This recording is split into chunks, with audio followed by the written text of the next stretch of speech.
everybody, my name is April and this is your first episode of Unsolicited Plant Talks. Please bear with me, I am not a video person. I just blabber in front of the camera.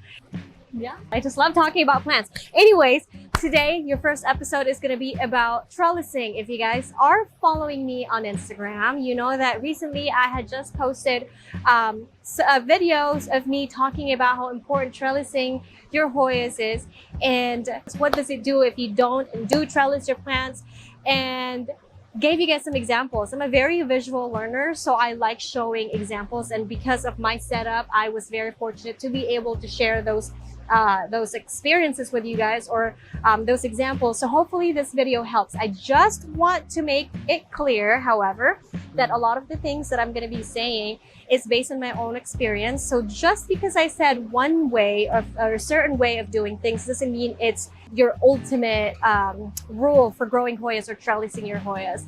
I want you guys to just keep it in mind that there are hundreds and hundreds of species of Hoyas out there, and some don't quite behave the same as most of the ones that we have in cultivation nowadays. So with that being said, let's start with what Hoyas are. Very general information about Hoyas. They are climbing, vining plants, meaning they need support. They shoot out these long vines, and they find support for their own leaves to grow healthier, bigger, and just beautifully. Very, very important to trellis your Hoya. The very first point that I wanted to point out is that just because you don't trellis your Hoyas doesn't mean they're not healthy. I wanted to make sure that you guys are aware that you don't necessarily need to trellis your Hoyas to be able to grow them beautifully and enjoy them for years and years and years to come. I used to be a traveling nurse, and I used to go to a lot of people's homes, visit my patients, and I used to see like these old carnosas, these old pubic calyx, and they're decades old and sometimes a century old even, and there are no trellis. They're either hanging or just on a pot, and they're just, flourishing in that same pot over the years and years, and they're very, very healthy. And that's one of the things that I wanted to mention. You don't have to trellis your Hoyas to be able to grow them healthy and beautifully. Sometimes trellising is specifically for aesthetic reasons only, but sometimes also to be able to grow them in a to be able to give them the chance to grow big leaves for you to enjoy. I'm blabbering. If you have a Hoya at home and you're wondering why it just keeps giving you this long tendril or long vine, and it just keeps going and going, and it's not pushing out leaves, you've fertilized it, you've done everything that you could, you're giving it enough light, humidity, but you're not sure why it's just pushing out vines and no leaves. Well, the reason being is Hoyas are actually, plants are amazing, and Hoyas actually have this sense because they're vining plants, they tend to look for something to grab a hold onto so that they can support themselves. And once you give something, or once you give that plant something to grab a hold onto, then the plant can relax and put its energy to producing bigger and more leaves for you.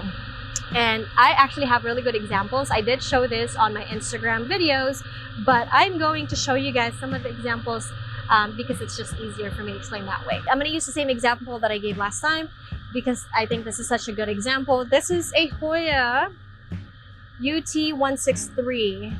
I think it's underrated. It doesn't have, what everybody's looking for. It doesn't turn red. It doesn't have those contrasting veins, but it does have raised veins, and I think they're really, really pretty.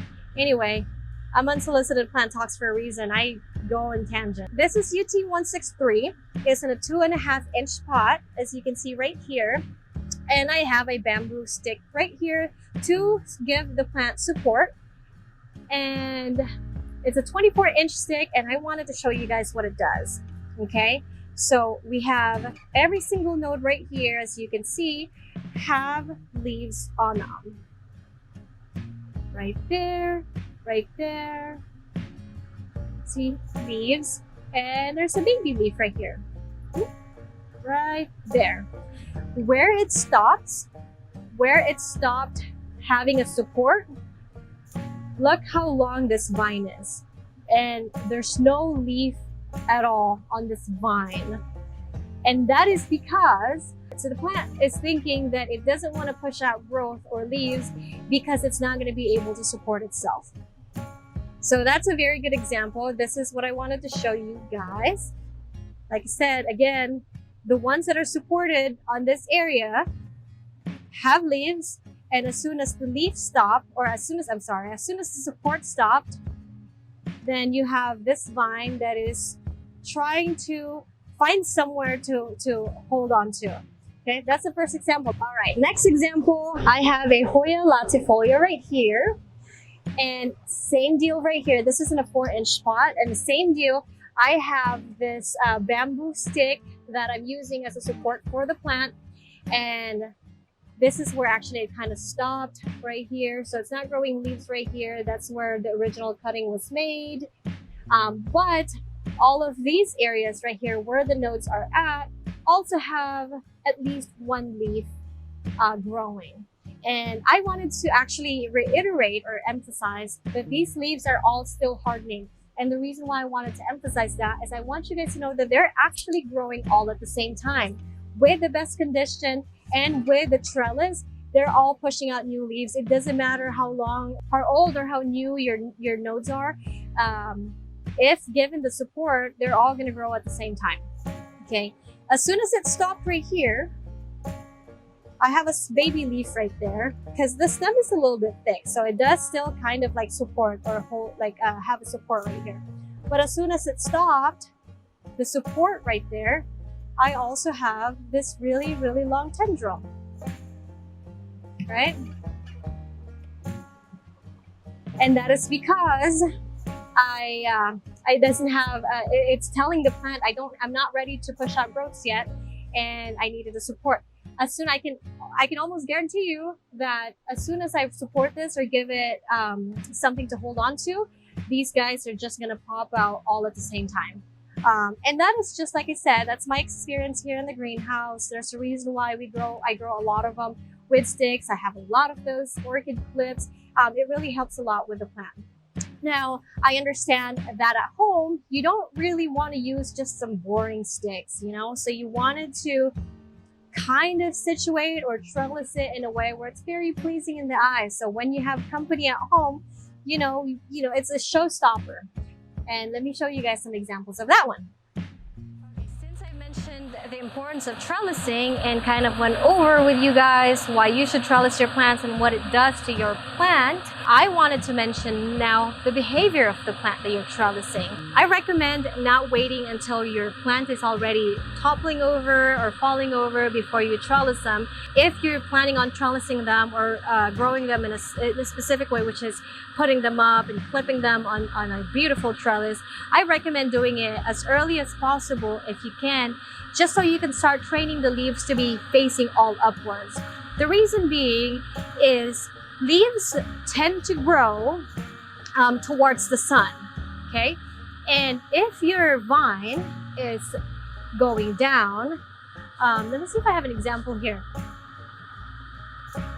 No, I don't really have an example, but if your vine is going down, even though the orientation of the leaves are supposed to be towards the top of the vine or towards the newest part of the vine, if it's facing down, then your leaves are going to grow upside down, meaning your vine is down, but your leaves are going to be facing up. And that's because, like I said, they follow where the light source is coming from. So no problem if your plant, if that's how you're planning on growing your plant in a hanging pot, then that's not a problem at all. But if you decide on trellising that plant, then you're gonna have a hard time making it look very nice and all, I guess, facing at the right direction. Your plant has already hardened facing a specific way, so when you trellis it and you reorganize your plant, it's gonna be a little bit hard to maneuver them. And let me give you guys an example. This is species called Chang Island. Right there, if you guys can see it.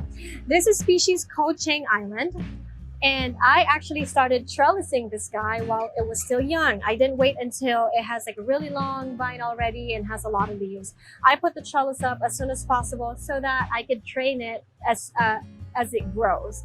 And as you can tell, it's actually really, really nice. They're all facing all upright, the same direction, even though some of the vines are upside down on the back. I don't know if you guys can see that. Some of the vines are looped up like this, and they're all facing the same direction. Doesn't matter if vines going up or down or sideways. All the leaves are facing the right direction. And that is because I started early. Now, if you wait, so I have another example right here. This is a vitellinoides from Sabah, Indonesia. It's a species from Sabah, Indonesia. I think some people call it Hoya species Sabah, RP013, I believe. It's a really pretty species, very easy growing, and the only downside is it takes, once you put like you accidentally nick the leaf, it's just gonna stay there and it's gonna be so obvious. That's the only downside. Otherwise, it's really pretty. But here's my example. Let's say you have this plant and it was laying on the floor or like on the table, and it was growing just like that, and you decided you're gonna want to trellis it, and you decided the trellis that you want is a circle trellis, or trellis that is not as long as this is. If you loop it like this, wow. If you loop it like this, you can tell that some of the leaves are upside down. And it's not really pretty. And this is my coaching island is longer than this. But as you can tell, even though I looped them like this, all the leaves are all facing at the same time because I did it early on and I didn't wait until it was already mature to trellis it.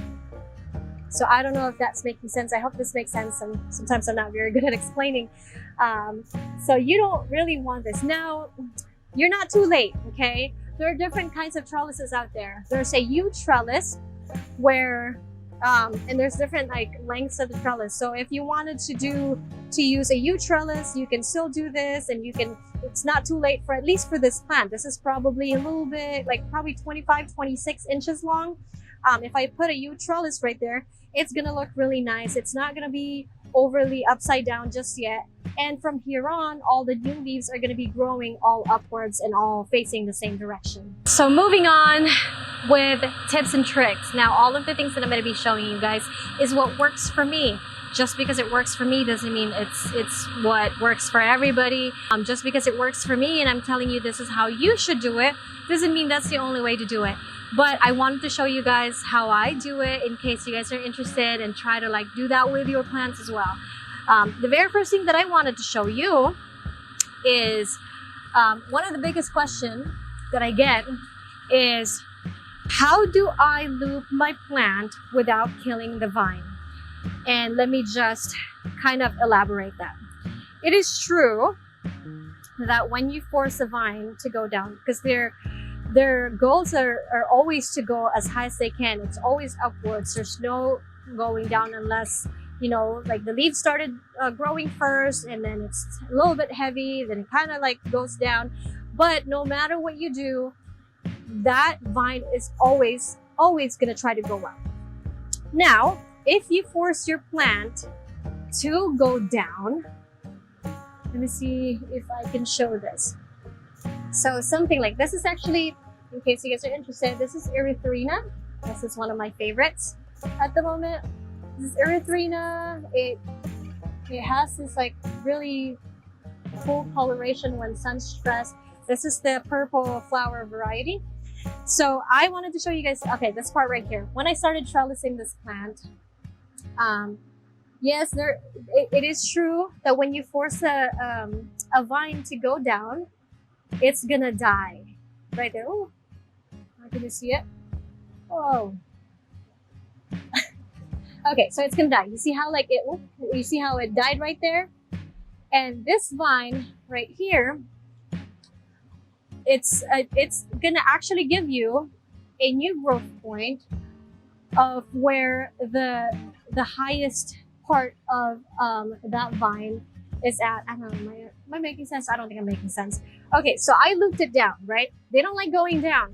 So now leaves and new vines come out of the nodes. So whatever is the highest point of that plant, or the highest point where the highest node point of that plant is, because you put it down, it's telling you, I'm not going down. I'm gonna actually shoot a new vine up, and I'm just gonna keep continuing up. You're not gonna tell me what to do.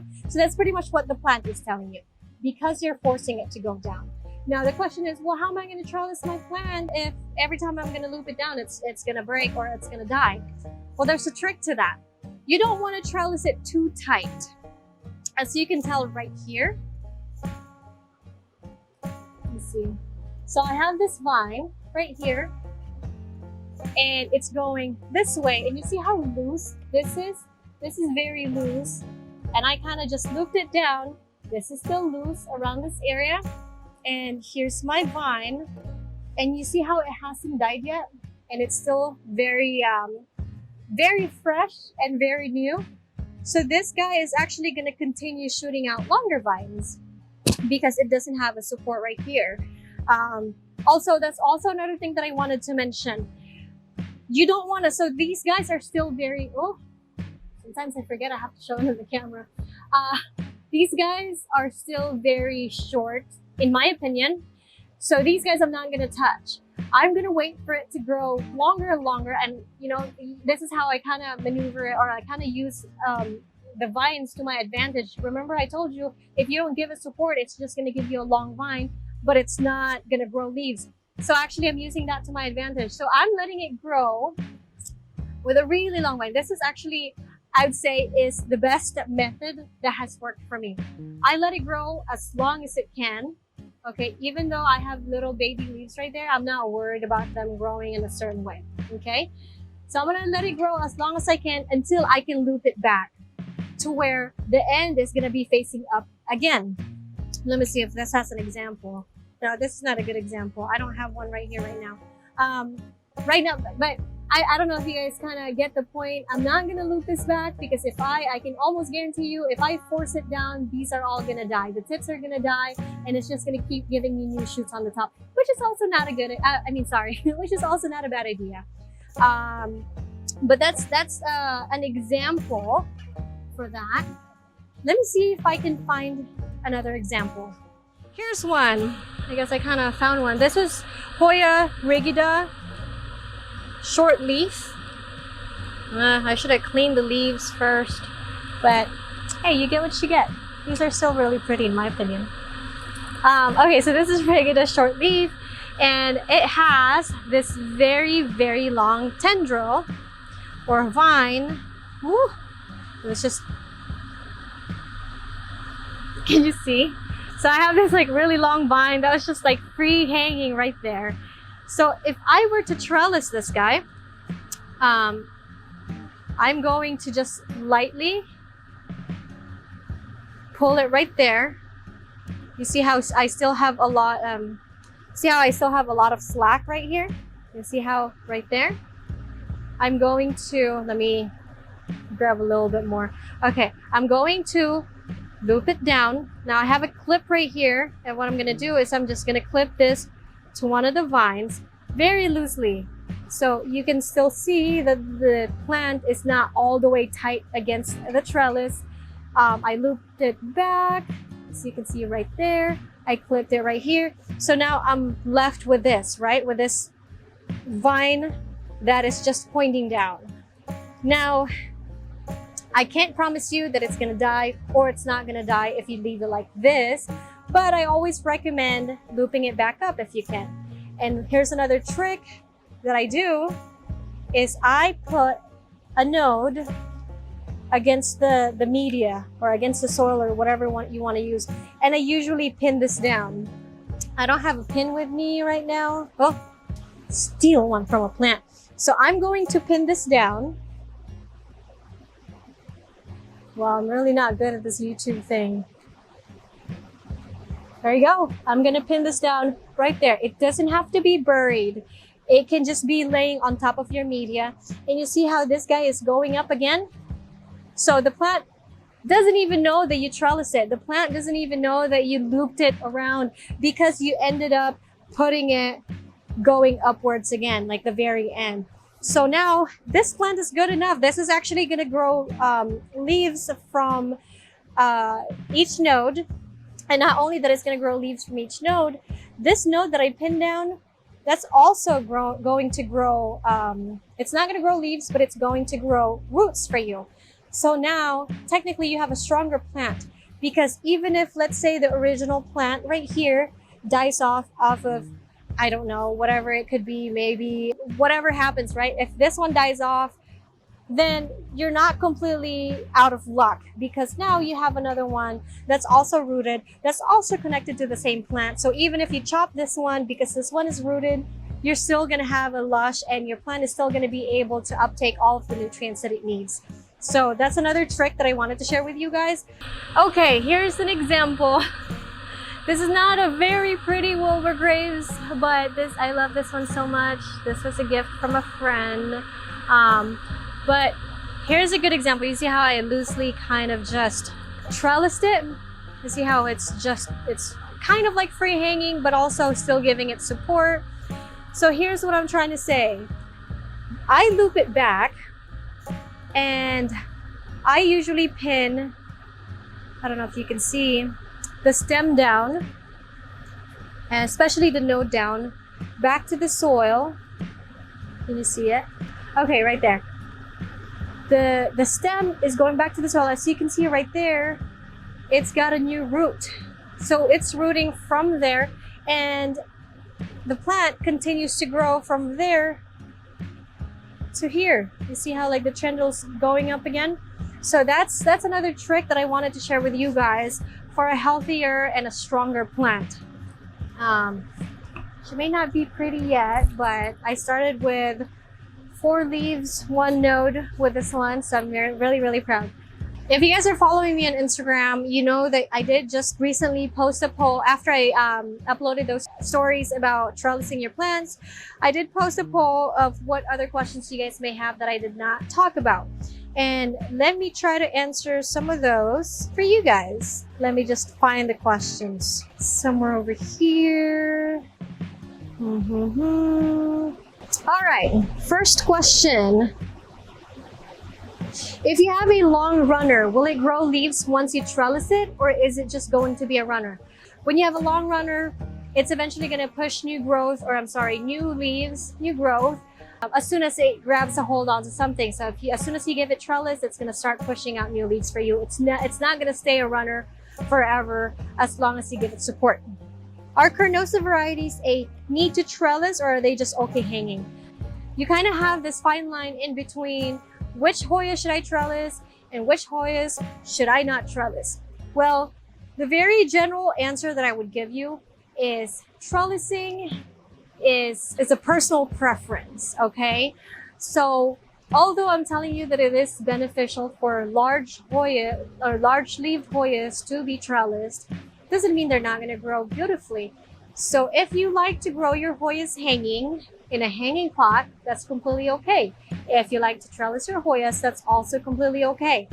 Normally, my general rule for myself is if the Hoyas are thin-leaved, I just let it hang. There's no problem with it. They look good. And let me give you an example. This is a lacunosa perangin durian. And because it has such tiny leaves, I just let it hang. It looks good hanging, right? I have other hanging plants that I can show you. This one, although I do believe, or I do think that if you trellis this plant, it's going to look really cute. But then this plant it just goes to the category of, you know, personal preference. Do you like it trellis? Do you like it hanging, right? Next is, now you have, let me give you, actually I have a really good example. Okay, this is a Hoya Sunrise right here, and I have a U-trellis for this plant, and I've had this plant for quite some time now, and I couldn't decide if I wanted it to be going up or hanging. So I actually have some pots of sunrises that are hanging down because they are pretty that way. But this was my original sunrise plant. And some of them are trellised up because I really like the look of it. It looks more full and it's just bigger that way. It's more showy. But I also let some of the vines hang down. So now I have a hybrid of some of them trellised and some of them are kind of hanging like this. You see? So, like I said, it's personal preference. Some people trellis their plants, some people don't. Or I'm sorry, some people trellis their small-leaved Hoyas, some people don't. Okay, this is an example. This is the Hoya obscura. This is what it kind of would have looked like if I just let it hang. It doesn't look bad. It's still very, very showy. See? All of the leaves are going to be facing the same direction because I never trained them to go up. So because even though you see how the end of the stem is right here, orientation wise, the leaves should be facing this way, but because it's been hanging, all of the leaves are facing this way. Now, the only downside with this is if I wanted to propagate it, you have a better chance on propagating and rooting your plants when you're following the proper orientation of these plants. The only downside is if I cut it and I propagate it. So let's say I cut it right here, I propagate it, you see how the leaves are going to be facing down. So that's the only downside. So you kind of want to plan ahead what you're going to want to do with your plants and start early as you can.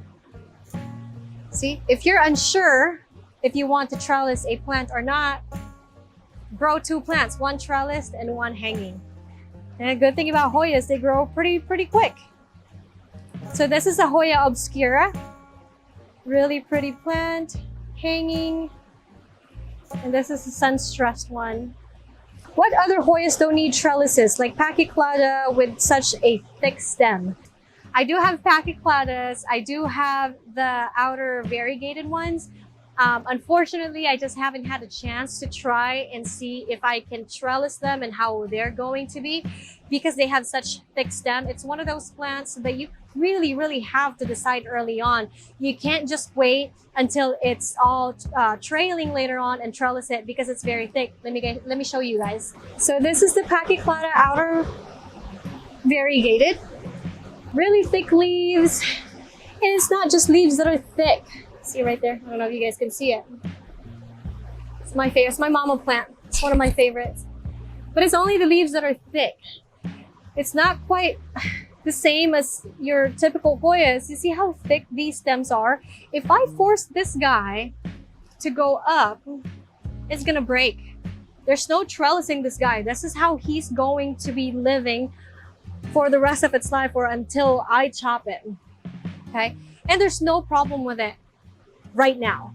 The thing about this plant is because it has such big leaves and such thick leaves, over time, if I don't give it support or if I don't support this guy right here and it grows a lot more leaves right here, the stem is gonna give out right here and it's gonna break and now you have a broken plant. So that's one thing about pachycladas. So it's one of those, like I said, it's one of those plants that you kind of want to decide early on what you would like to do with it. And like I said, unfortunately, I don't have an example of what it looks like trellis because I haven't had a chance to do it.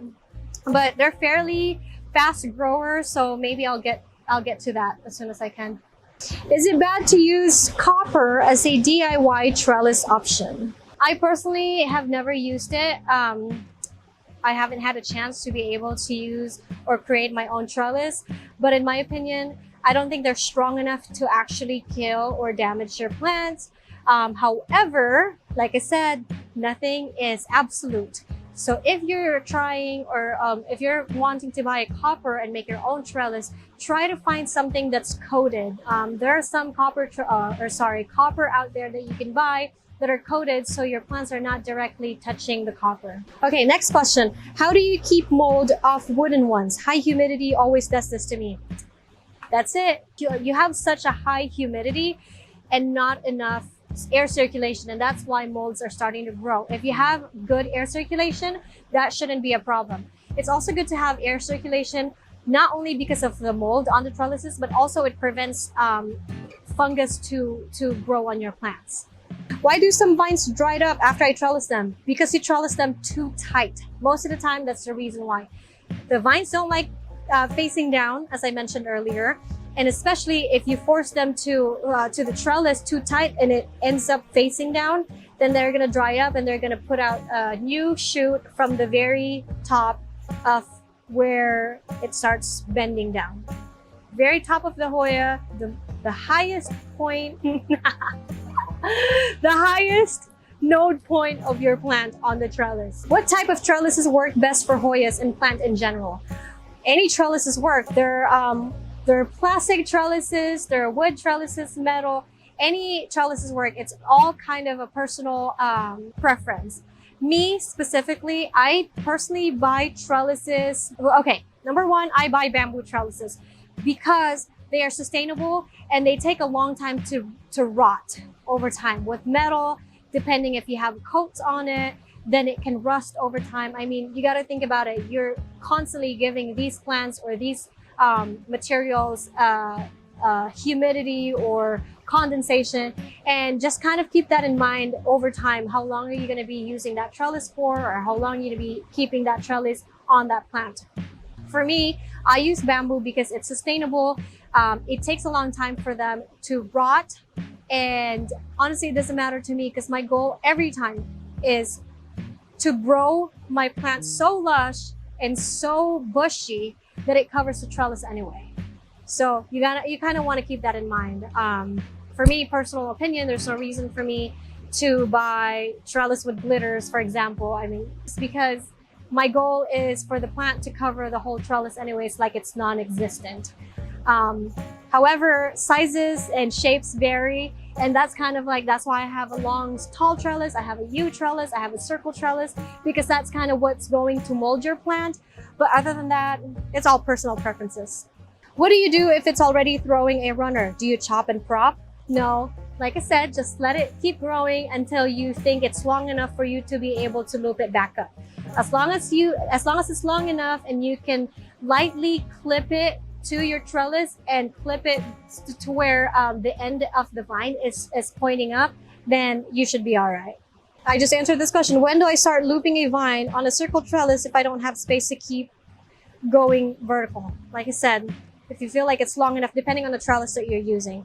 You know what, maybe I'm going to make another video of how to trellis your plants.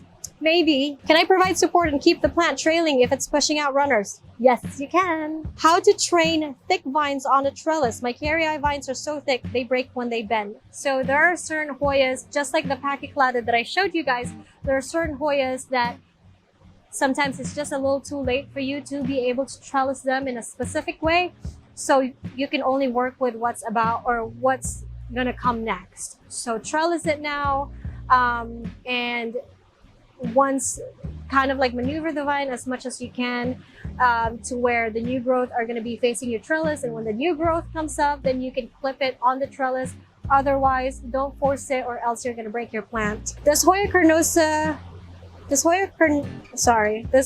compacta need to be trellised?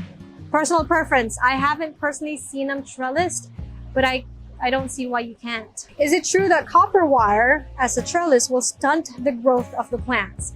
I know I kind of answered it earlier. I don't think it's strong enough to actually damage your plants, but I know in the past some people have used copper sheets to put in between a structure like a house or something and a tree to prevent the roots from growing that direction.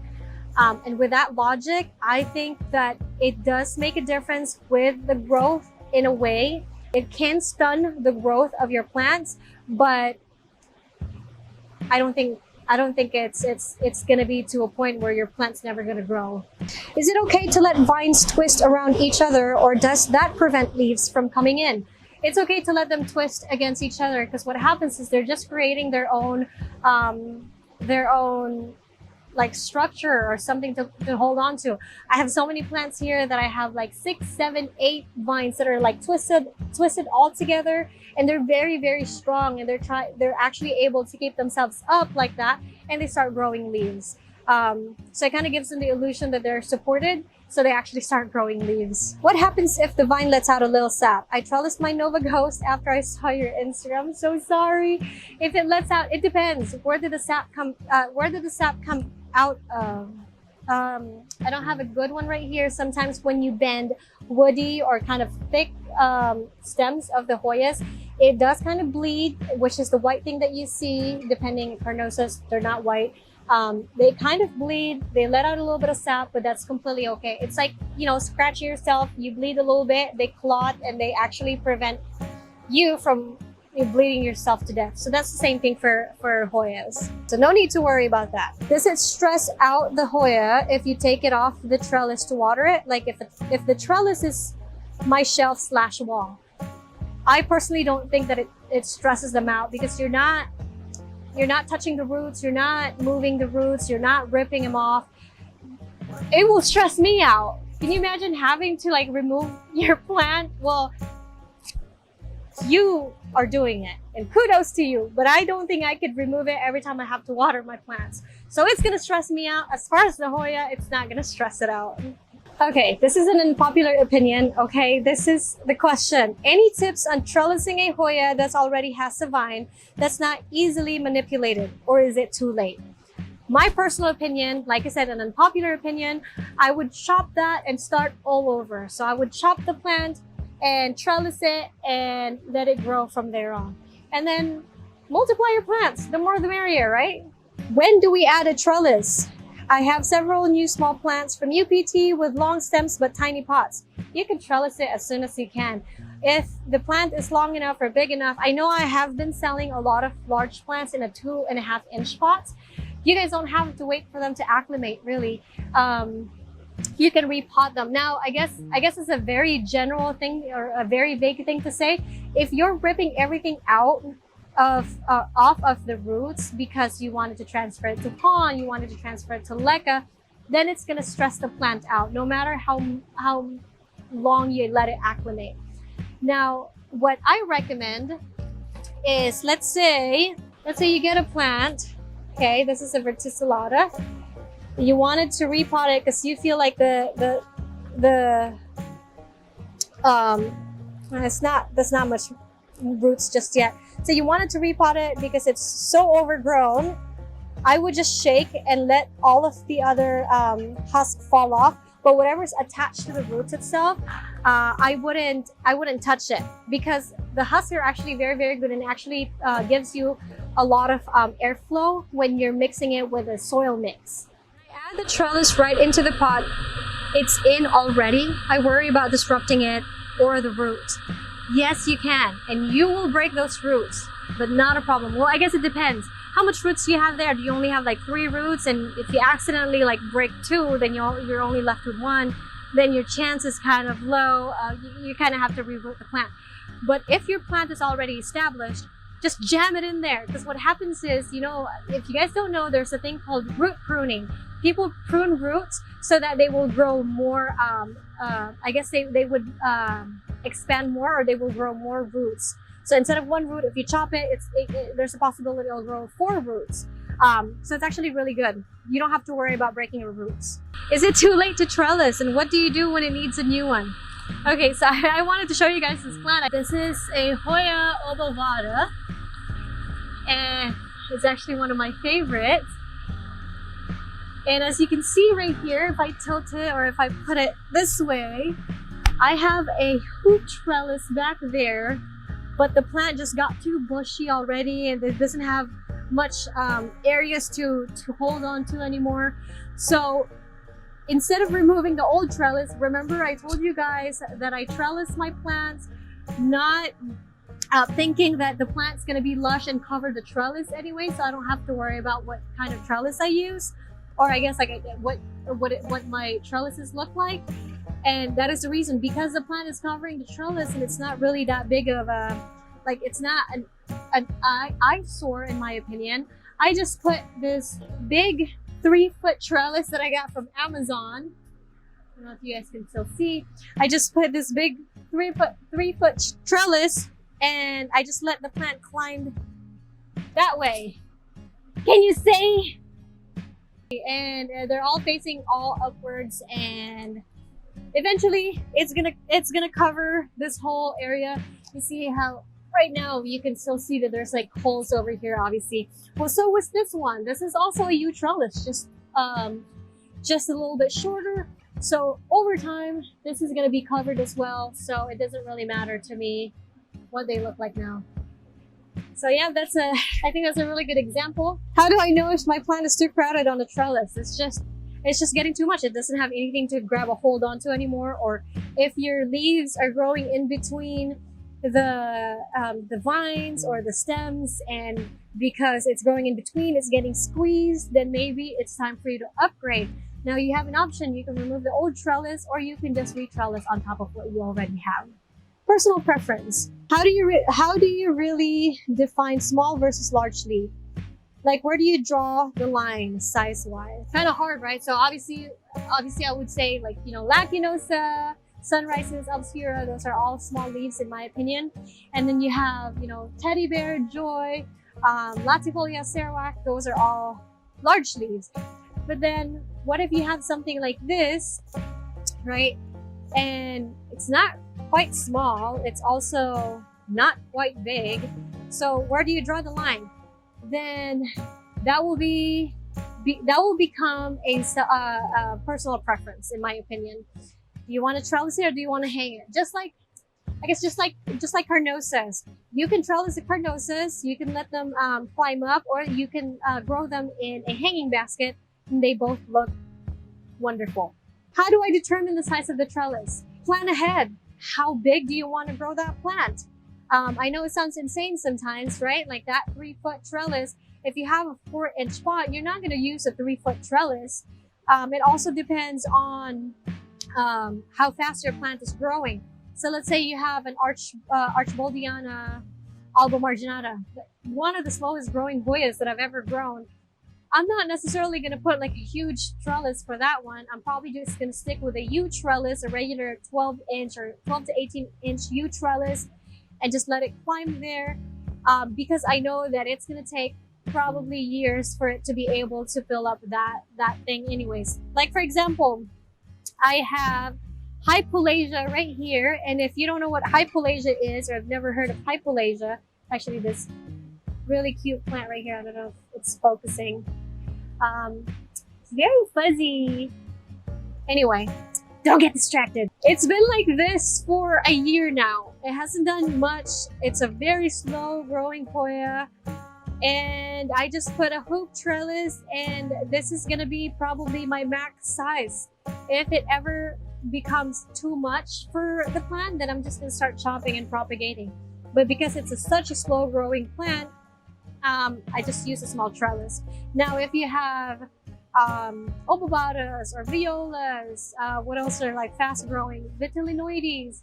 Those ones you're gonna want to plant ahead. They grow faster than you actually think they will. They're just weeds. So you want to start with a big trellis already. If you want to keep it pruned or like in a small size, then you're gonna want to use a smaller trellis. But if you wanted to grow that as big as you can or as big as you want, then start with a big trellis. It's personal preference, I guess. I think that's it. I hope this video is helpful. Like I said, I'm not a video person. One of the reasons why I think I'm so informative in stories is whenever I go to the greenhouse, I come up with these ideas, all the things that I wanted to talk about, and I record it right away.